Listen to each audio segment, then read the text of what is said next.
ஏற்பாட்டிலே 2 யோவான் புஸ்தகம் 4ஆம் வசனம் வாசிக்க போகிறோம். அதே போல 3 யோவான் புஸ்தகம் 3ஆம் வசனம் 4ஆம் வசனம். பிதாவினால் நாம் பெற்ற கற்பனையின்படியே உம்முடைய பிள்ளைகளில் சிலர் சத்தியத்திலே நடக்கிறதை நான் கண்டு மிகவும் சந்தோஷப்பட்டேன். சகோதரர் வந்து நீ சத்தியத்தில் நடந்து கொள்ளுகிறாய் என்று உன்னுடைய உண்மையை குறித்து சாட்சி கொடுத்த போது மிகவும் சந்தோஷப்பட்டேன். என் பிள்ளைகள் சத்தியத்திலே நடக்கிறார்கள் என்று நான் கேள்விப்படுகிற சந்தோஷத்திலும் அதிகமான சந்தோஷம் எனக்கு இல்லை. போதும். தேவன் இந்த வசனத்தை நமக்கு ஆசீர்வதிப்பாராக. மிக ஆச்சரியமான ஒரு வசனத்தை தியானிக்கிறோம். என்ன யோவான் அப்போஸ்தலன் என்ன கூறுகிறார்? என் பிள்ளைகள் சத்தியத்திலே அவர்கள் நடக்கிறார்கள் என்ற அந்த சந்தோஷத்தை விட பெரிய சந்தோஷம் எனக்கு இல்லை. என் பிள்ளைகள் நான் இதுவரை போதித்த, இதுவரை டீச் பண்ணின, இதுவரை என் பிள்ளைகளுக்கு நான் என்னவெல்லாம் சொல்லி கொடுத்தேனோ அதையெல்லாம் அவர்கள் என்ன செய்கிறார்கள்? அதை ஃபாலோ பண்ணுகிறார்கள். அந்த சத்தியத்தின்படி வாழ்கிறார்கள். அந்த சத்தியத்தை அவர்கள் சுமக்கிறார்கள் என்ற அந்த செய்தி, அந்த விஷயம் இந்த யோவான் என்ற அப்போஸ்தலனுக்கு மிகவும் சந்தோஷத்தை உண்டாக்கினதா, மிக மிக ஒரு மன நிம்மதியை உண்டாக்கினதாய் பார்க்கிறோம். நாம் அந்த முன்னுரைகளை போன வாரத்திலே, அதற்கு முந்தின வாரத்திலே எல்லாம் நாம் தியானித்தமாகவே இன்றைக்கு நாம் அதை டீட்டெயில்டாக போக வேண்டாம். ஏன் இப்படி இவ்வளவு முக்கியமாய் இந்த சத்தியத்தை யோவான் சொல்லுகிறார்? ஏன் இவ்வளவு முக்கியமாய்? வேத சத்தியம் என்றால் அவ்வளவு முக்கியமானதா என்ற கேள்விக்கு வேதம் ஆம் என்று சொல்லுகிறது. 2 சத்தியம் இருப்பதை நாம் அறிவோம். ஒன்று, ஆண்டவராகிய இயேசு கிறிஸ்து நானே வழியும் சத்தியமும் ஜீவனுமாய் இருக்கிறேன்னு சொன்னவர். 2வது, இந்த வேதம் சத்தியமாய் இருக்கிறது. உம்முடைய வசனமே சத்தியம் என்று வாசிக்கிறோம். 2 என்று சொன்னாலும் அது பொருந்தும், 2ஐயும் சேர்த்து 1 என்று சொன்னாலும் அது பொருத்தமாயிரும். காரணம், இந்த வார்த்தையாய் இருக்கிறவர் தான் அவர்தான் இந்த வார்த்தை. என் பிள்ளைகள் சத்தியத்திலே வாழ்கிறார்கள். இது அந்த யோவானுக்கு அவ்வளவு சந்தோஷத்தை கொண்டு வந்தது. ஒரு கிறிஸ்தவனுக்கு இருக்க வேண்டிய உணர்வு என்ன? தேவனையும் அந்த ஊழியக்காரர்களையும் அவர்கள் சந்தோஷப்படுத்த வேண்டும். எப்படி?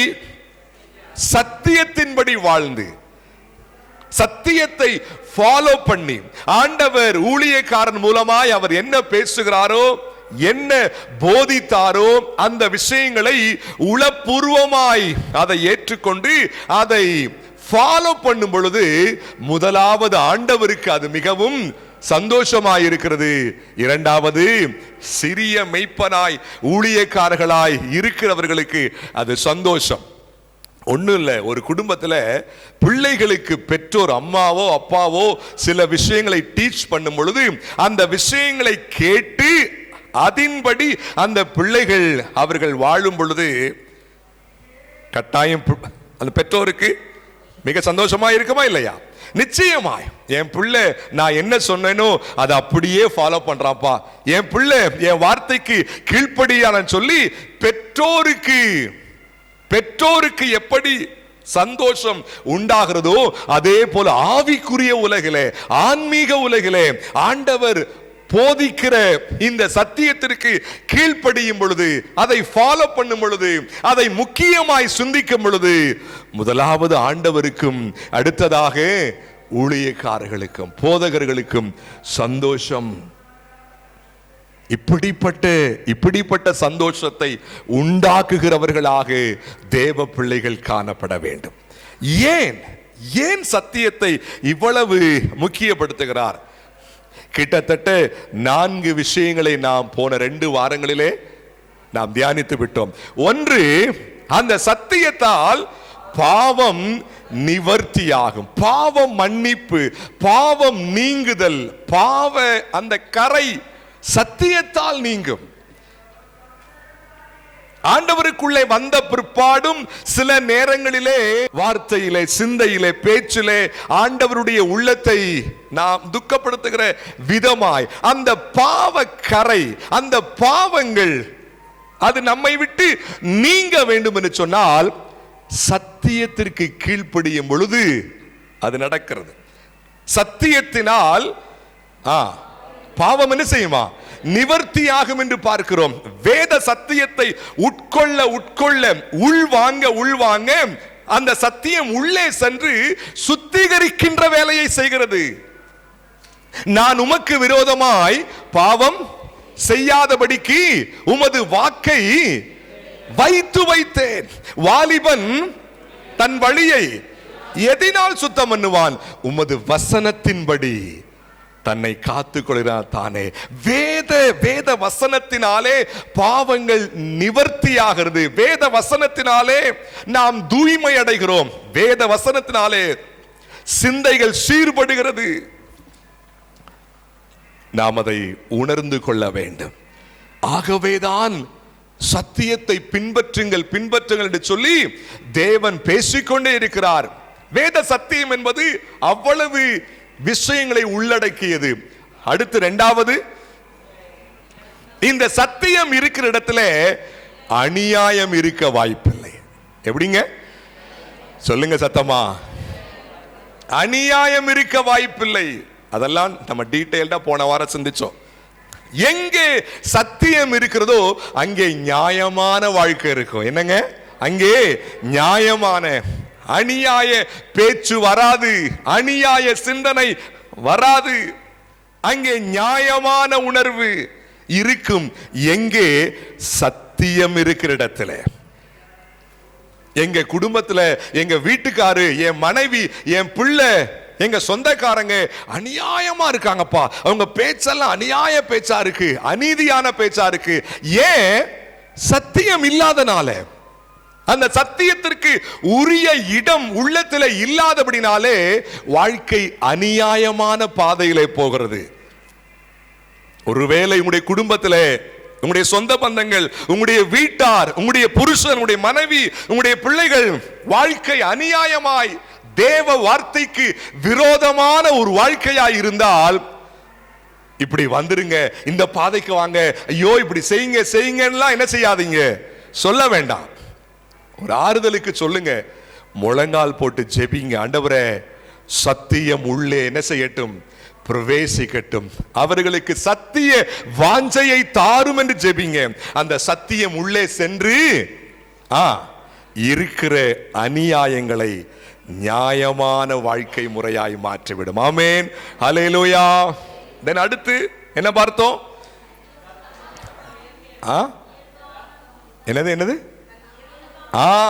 சத்தியம் இருக்கிற இடத்துல செயற்கையான வாழ்க்கை முறை இருக்காது. மிக யதார்த்த வாழ்க்கை முறை. எப்படிங்க? இயற்கையான, ரொம்ப நேச்சுரலான. சத்தியம் இல்லாத இடத்துல தான் செயற்கையா இருக்கும். எப்பயுமே செயற்கையான. அதை நாம் போன வாரம் நம்ம சிந்திச்சோம். அடுத்து சத்தியம் இருக்கிற இடத்துல ஆத்துமாதாயம் செய்கிற உணர்வு இருக்கு. என்னங்க இருக்கும்? ஆத்துமாக்களை குறித்த பாரம் இருக்கும். சத்தியம் அநேகருக்குள்ளே இல்லாதபடினாலே தான் ஆத்துமாக்களை குறித்த சிந்தனை இல்லை. எவன் செத்தா என்ன, எவன் இருந்தா என்ன, என் சொந்தக்காரங்க செத்தா என்ன, இருந்தா என்ன, என் மனைவி என் புருஷன் ஆண்டவரை தேடினா என்ன தேடாட்டி என்ன, என் பிள்ளைகள் ஆண்டவரை தேடினா என்ன தேடாட்டி என்னன்ற இந்த புத்தியினமான சிந்தனை இருக்க காரணம் என்ன? சத்தியத்திற்கு உரிய இடம் உள்ளத்துல இல்லை. சத்தியம் இருக்கிற இடத்துல ஆண்டவரை போலவே அந்த ஆத்தும பாரம், கண்ணீரின் பாரம். ஆத்துமாக்களை பார்க்கும் பொழுது, இன்னும் ஆண்டவரை அறியாதவர்களை பார்க்கும் பொழுது உள்ளம் உடைய ஆரம்பிக்கும், உள்ளம் உடையும். இன்னும் ஆண்டவரை அறியாத வீட்டுக்காரரை பார்க்கிறப்ப, ஒய்ஃப பார்க்கிறப்ப, பிள்ளைகளை பார்க்கிறப்ப உள்ளம் அப்படியே உடையும். இயேசுவே என் கணவனை ரட்சிங்க, இயேசுவே என் மனைவியை ரட்சிங்க, ஆண்டவரே என் பிள்ளையை ரட்சிங்க.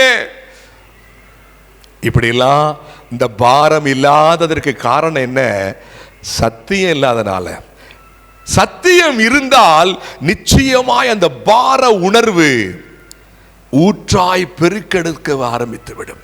சத்தியம் இருக்கிற இடத்திலே ஆத்துமாக்களை பார்க்கும்படியான அந்த தூண்டுதல் உண்டாகி கொண்டே இருக்கும்.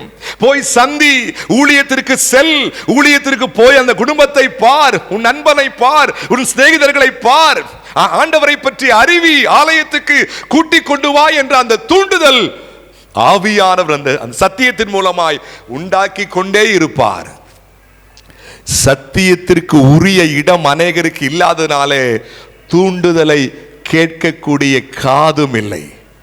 காதுள்ளவன்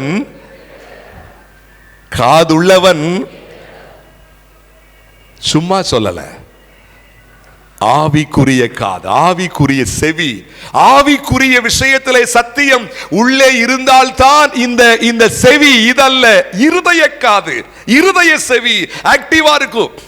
இல்லாட்டினா பிரசங்கியார் பேசிட்டே இருப்பாரு, ஊழியக்காரு ஆலோசனை கொடுத்துட்டே இருப்பாரு, அப்படியே அதுக்கு ஆப்போசிட்டா நம்ம திங்க் பண்ணிருப்போம். வேதபூர்வமான ஆலோசனை கொடுத்துட்டு இருப்பாங்க. ஆவிக்குரிய ரீதியா இந்த சத்தியம் இருதயத்திற்குள்ளே அநேகருக்கு இல்லாதனால தான் மாறாக நம்ம சொல்ற ஆலோசனைக்கு மாறாக போகும் சிந்தனை எல்லாம். காதுள்ளவன் என்ன செய்ய கடவன்? சொல்லுங்க சத்தமா, கேட்க கடவன். சத்தியம், என் பிள்ளைகள் சத்தியத்திலே, ஆமென், ஹல்லேலூயா. சத்தியம். என் அன்புக்குரியவர்களே, இந்த நாட்களிலே சத்திய பஞ்சம் எங்கும் இருப்பதை பார்க்கிறோம். என்னங்க, ஆமாவா இல்லையா? ஆமாவா இல்லையா? எங்க பார்த்தாலும் சத்திய பஞ்சம். என்ன பஞ்சம்? சத்திய பஞ்சம். மீண்டும் சொல்றேன், இந்த நாட்களிலே எங்கு பார்த்தாலும் வேத வசன செய்திகள் இருப்பது போல ஒரு தோற்றம் இருக்கிறது. பேஸ்புக்கை திறந்தா, யூடியூபை திறந்தா, இன்ஸ்டாகிராமை திறந்தா செய்திகள் ஏராளம் குவிந்து கிடக்கிறது. அதிலே சத்தியமுள்ள செய்திகள் என்ற ஒரு சில செய்திகள் உண்டு, நாம் அதை பார்க்கலாம்.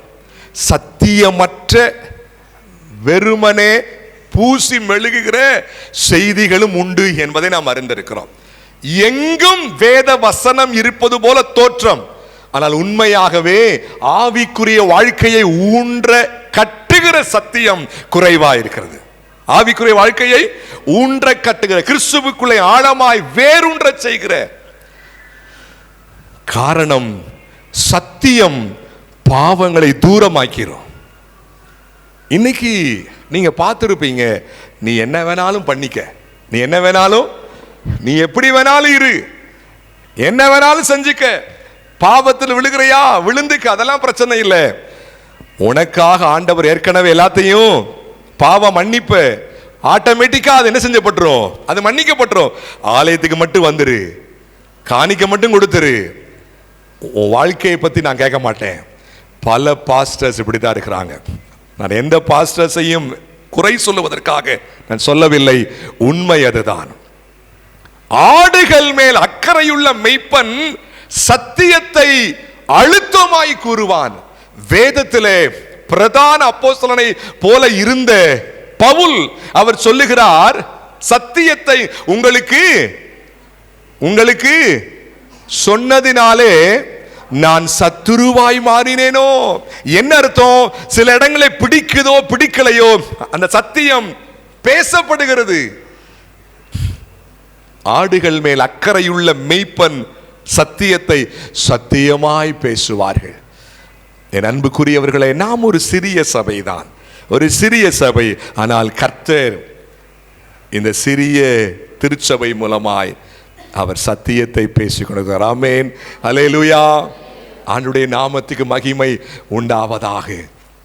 சத்தியம் இருக்கும் பொழுது பாவத்திற்கு இடமில்லை, அநியாயத்திற்கு இடமில்லை, செயற்கையான வாழ்க்கை முறைக்கு இடமில்லை, ஆத்துமாக்களை பற்றி அக்கறை இல்லாத இருதயத்திற்கு இடமில்லை.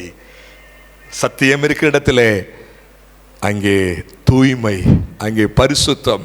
சத்தியம் இருக்கிற இடத்திலே நியாயமான வாழ்க்கை முறை, சத்தியம் இருக்கிற இடத்துல இயற்கையான வாழ்க்கை முறை, சத்தியம் இருக்கிற இடத்துல ஆத்துமாதாயம். அது மட்டுமல்ல, யோவான் 3:21 வாசிங்க வேகமாக. யோவான் 3:21. 127வது பக்கம். சத்தியத்தின்படி செய்கிறவனோ தன் கிரியைகள் தேவனுக்குள்ளாய் செய்யப்படுகிறது என்று வெளியாகும்படிக்கு ஒளியினிடத்தில் வருகிறான் என்றார். சத்தியம் நம்மை தேவ ஒளியினிடத்திற்கு கொண்டு வருகிறது. சத்தியம் இருக்கிற இடத்துல வெளிச்சம் இருக்கும். ஆமென். சத்தியம் இருக்கிற இடத்துல வெளிச்சம் இருக்கும்.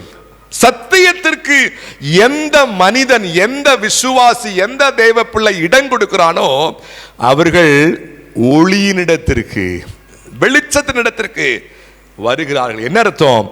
ஆண்டவரோடு நெருங்கி வருகிறார்கள். ஆமென். சத்தியம் அந்த வேலையை செய்யும். சத்தியம் அந்த வேலையை செய்யும். யார் ஒருவர் சத்தியத்தை விரும்புகிறார்களோ அவர்களுக்கு இருளை கண்டால், பாவத்தை கண்டால், உலகத்தை அல்லது மாம்ச குணங்களை கண்டால் அவர்களுக்கு வெறுப்பு உண்டாகும். எனக்கு ஒளி வேண்டும், எனக்கு வெளிச்சம், எனக்கு ஆண்டவரோடு இருப்பது தேவை, அவருடைய பிரசன்னம் தேவை என்ற அந்த உணர்வுக்குள்ளே இருப்பார்கள். இந்த உலகம் முழுவதும் பாவ இருளால் சூழப்பட்டிருக்கிறது இல்லையா? சாத்தானானவன் பாவ இருளால் இந்த உலகத்தை சூழ்ந்து கொண்டிருக்கிறான். சத்தியம் என்ன செய்கிறதாம்? எங்கே அது இருக்கிறதோ அங்கே இருளை அகற்றி வெளிச்சத்தை கொண்டு வருகிறது. ஆமென். ஒருவேளை உங்களுடைய வாழ்க்கையில, உங்களுடைய குடும்பங்களிலே இருளான சூழ்நிலைக்குள்ளே நீங்கள் போய்கொண்டிருக்கலாம்.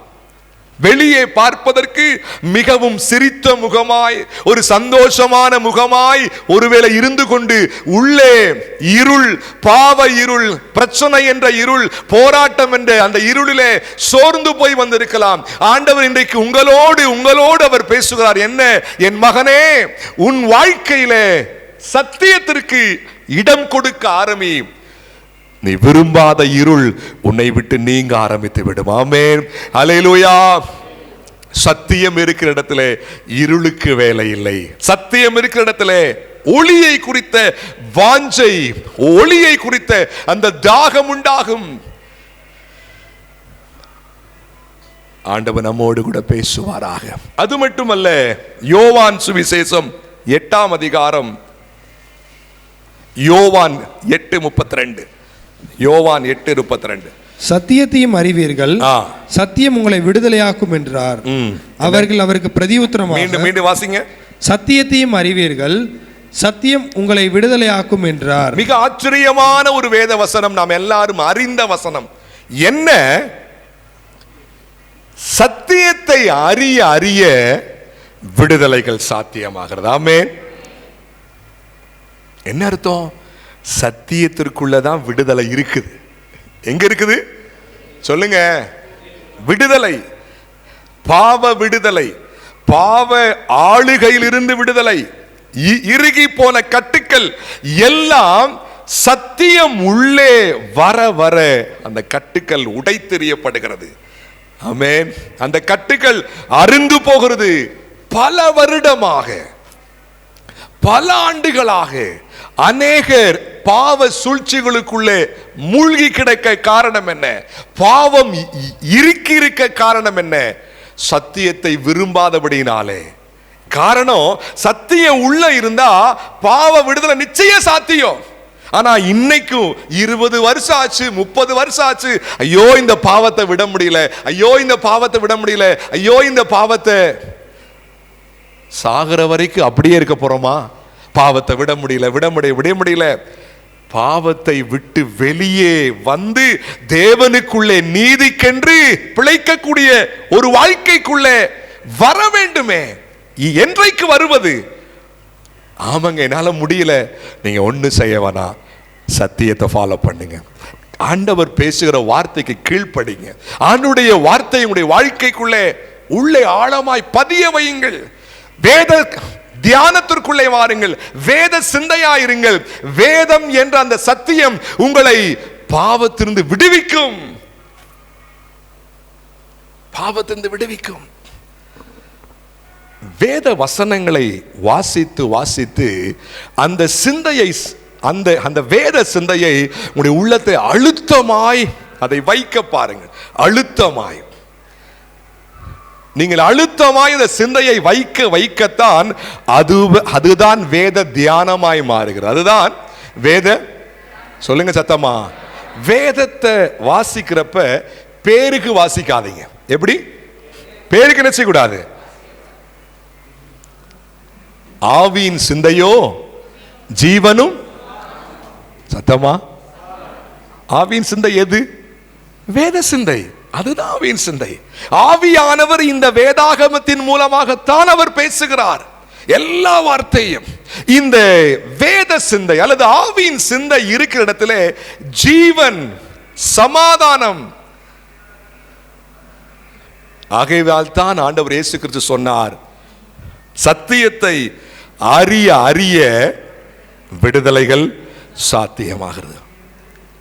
எந்த பாவத்தை விட முடியவில்லையோ அது எளிதாய் நாம் மேற்கொள்ள முடியும். அதை கோபமா, எரிச்சலா, பொறாமையா, இச்சைகளா, மாம்ச இச்சைகளா அல்லது கண்களின் இச்சைகளா, போராட்டமான உணர்வா, எதுவாயினும், ஆமென், எதுவாயினும் இந்த சத்தியத்தால் விடுதலை சாத்தியம். ஹல்லேலூயா. போராடிக்கொண்டே இருக்க வேண்டிய அவசியம் இல்லை. விடுதலை உண்டு நிச்சயமாய். அந்த விடுதலை சத்தியத்திற்குள்ளே இருக்கிறது. ஆகவே சத்திய சிந்தனையாய் இருக்க முயற்சிப்போம். அது மட்டுமல்ல, 1 பேதுரு 1:22 வாசிங்க. 1 பேதுரு 1:22, 318வது பக்கம். ஆகையால் நீங்கள் மாயமற்ற சகோதர சிநேகம் உள்ளவர்களாகும்படி ஆவியினாலே சத்தியத்திற்கு கீழ்ப்படிந்து உங்கள் ஆத்துமாக்களை சுத்தமாக்கி கொண்டவர்களாய் இருக்கிறபடியால் சுத்த இருதயத்தோடைய ஒருவரில் ஒருவர் ஊக்கமாய் அன்பு கூறுங்கள். ஆவியினாலே சத்தியத்திற்கு கீழ்ப்படிந்து உங்கள் ஆத்துமாக்களை சுத்தமாக்கி கொண்டவர்களாய் இருக்கிறபடியால். ஆவியினாலே வேத சத்தியத்திற்கு ஆண்டவர் போதித்த இந்த சத்தியத்திற்கு கீழ்ப்படியும் பொழுது ஆவியிலே, ஆத்துமாவிலே சுத்தம் உண்டாகிறது. ஆமென். சுத்திகரிப்பு, சுத்திகரிப்பு. இன்னைக்கு அநேகர் இப்படியாய் கூறுவதை பார்க்கிறோம். என்ன, ஆண்டவரை போலலாம் வாழ முடியாதுங்க. ஆண்டவரை போல, அவர் பயங்கர பரிசுத்தவான், அவரை போல ஒருவன் கிறிஸ்துவுக்குள் இருந்தால் புது சிருஷ்டியாய் இருக்கிறான். சத்தமா சொல்லுங்க. ஒளிந்து போயின எல்லாம். இந்த வசனத்தை கேட்பதற்கு ரொம்ப நல்லா இருக்குது. என்ன, ஆண்டவருக்குள்ளே ஒருவன் வந்து விட்டால் புது சிருஷ்டியா மாறிட்டான். உண்மைதான். முன்பு இருக்கிறவைகள் எல்லாம் ஒளிந்து போயிருச்சு, உண்மைதான் எல்லாம். ஆனா புதுசா வாழ முடியலையே. என் வாழ்க்கையில பல விஷயங்களுக்கு இன்னும் ஆண்டவரை போல ஆண்டவரை போல முடியலன்னா இந்த வார்த்தைகளை எல்லாம் அவர் சொல்லி இருக்க மாட்டார். வேத சத்தியத்திற்கு கீழ்ப்படியும் பொழுது ஆவியிலே, ஆத்துமாவிலே சுத்திகரிப்பு உண்டாகிறது. ஆவியிலே, ஆத்துமாவிலே சுத்திகரிப்பு. சத்தியத்திற்கு கீழ்ப்படிய சிந்தை இல்லாட்டினா ஆண்டவரை போல மாறவே முடியாது. ஆண்டவருக்கு நமக்கும் எந்த சம்பந்தமும் இல்லாது போலதான் இருப்போம். நம்ம வேத சத்தியம் உள்ளே கிரியை செய்ய ஆத்துமாக்களை சுத்தமாக்கி கொள்ளுகிற ஒரு அனுபவம். அது மட்டுமல்ல, எபேசியர், வேதத்தில் எபேசியர் 6ஆம் அதிகாரம், புதிய ஏற்பாட்டிலே எபேசியர் புஸ்தகம் 6:14 வாசிங்க. 6:14. சத்தியம் என்னும் கச்சையை உங்கள் அறையில் கட்டினவர்களாயும் நீதி என்னும் மார்க்கவசத்தை தரித்தவர்களாயும். போதுங்க. இந்த எபேசியர் 6ஆம் அதிகாரத்தில் கிட்டத்தட்ட 13ஆம் வேத வசனத்திலிருந்து ஆவிக்குரிய ஆயுதங்களை பற்றி வாசிக்கிறோம். என்னது ஆவிக்குரிய? சொல்லுங்க எல்லாரும் சத்தமா. ஆவிக்குரிய ஆயுதங்கள். அதிலே முதலாவது இருப்பது எது? சொல்லுங்க. சத்தியம்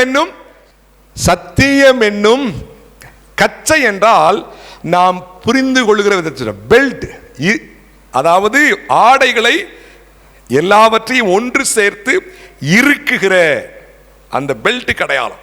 ஒரு போர் வீரன் மார்க் கவசம் போட்டிருக்கான், இங்க ஒரு இதை போட்டிருக்கான், அப்புறம் பல ஆயுதங்களை வச்சிருப்பான்.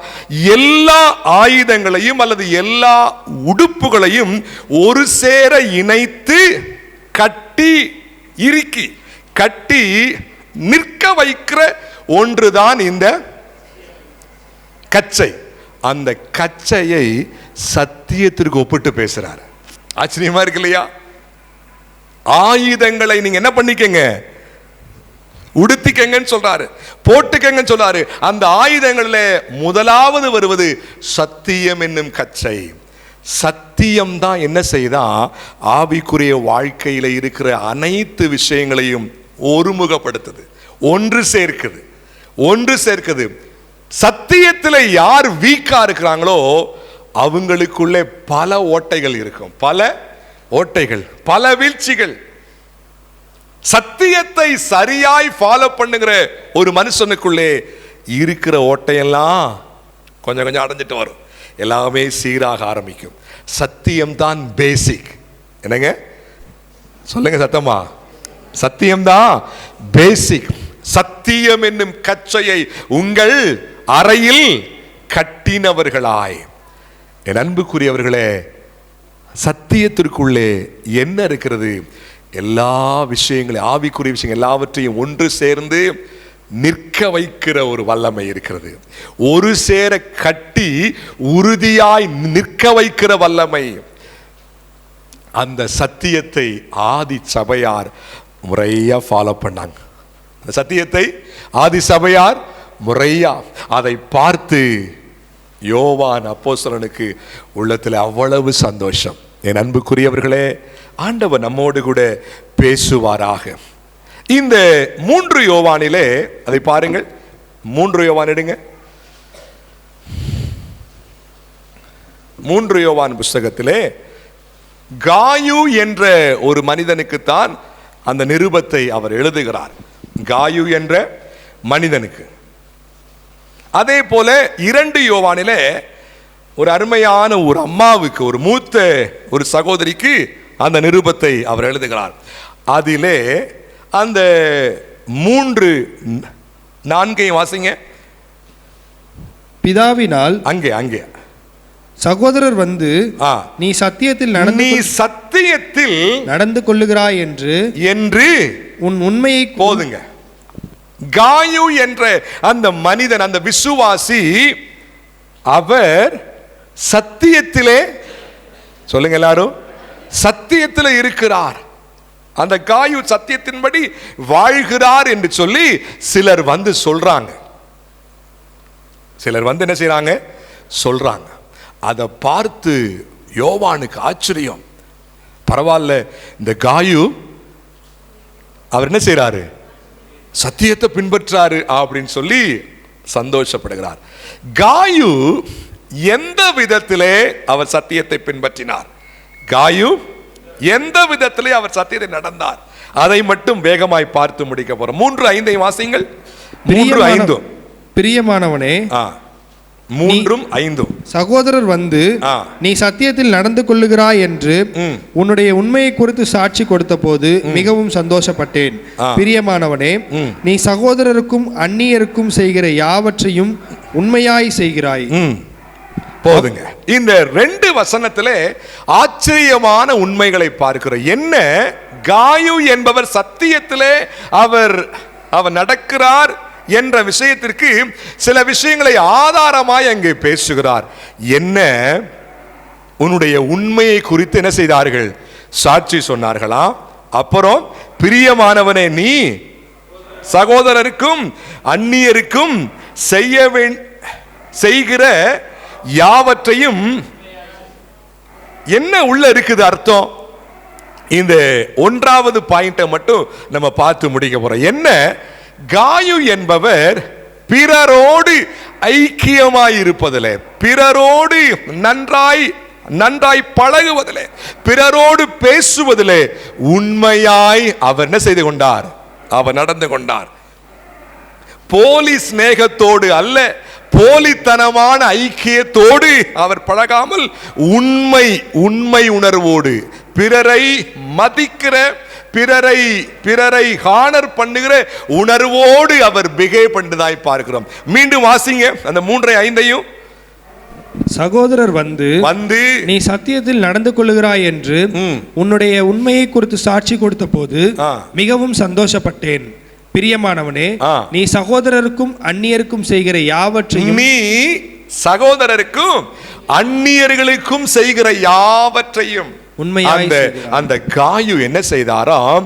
அங்கே இருக்கிற உள்ளூர் விசுவாசிகளோடும் பிறரோடும் அவருக்கு இருந்த ஒரு நல்ல உறவு, ஒரு நல்ல ஐக்கியத்தை முதலாவது பேசுகிறார். ஆண்டவராய் இயேசு கிறிஸ்து இந்த உலகத்தில் இருந்த பொழுது அவர்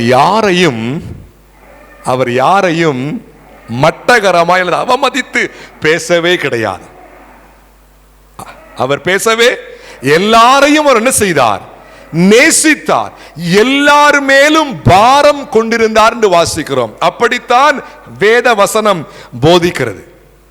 இந்த வசனத்திற்கு ஏற்றபடி வாழ்வதுதான் நாம் வேத சத்தியத்திலே நடப்பது. வேத வசனத்தின்படி ஜீவிப்பதுதான் வேத சத்தியத்திலே நாம் இருப்பது. என் அன்புக்குரியவர்களே, காயு என்பவர் உள்ளே இருக்கிற விசுவாசிகளுக்கும் வெளியே இருப்போரோடும் அவருக்கு இருந்த தேவபக்தியான ஒரு பழக்க வழக்கம், தேவபக்தியான ஒரு உறவு, பிறரை நன்கு மதித்து மரியாதை செய்து அந்த மக்களோடு காட்டின அன்பு, காட்டின அந்த ஐக்கிய உறவு, அதை அவர் உண்மையாய் செய்தாராம். அப்படி இருக்கும் பொழுது நாம் சத்தியத்தில் நடப்பதை உறுதிப்படுத்திக் கொள்ள முடியும். ஒருவேளை இந்த நாளிலே அப்படிப்பட்ட உணர்வு ஒருவேளை உங்களுக்குள்ளே எனக்குள்ளே இருந்தால் ஆண்டவர் நம்மை ஆசீர்வதிப்பாராக. ஒருவேளை அப்படி இல்லாவிட்டால் இன்றைக்கு நம்மை ஒப்பு கொடுத்து விடுவோம்.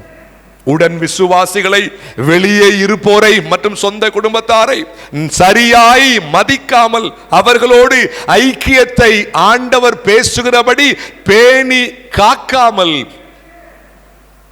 கோபத்தோடு, எரிச்சலோடு, பொறாமையோடு, போட்டி மனப்பான்மையோடு, விரோத தன்மையோடு, உலக சிந்தையோடு இருக்கிற அந்த உள்ளம் இருந்தால் இன்றைக்கு நம்மை ஆண்டவருக்கு ஒப்பு கொடுத்து விடுவோம்.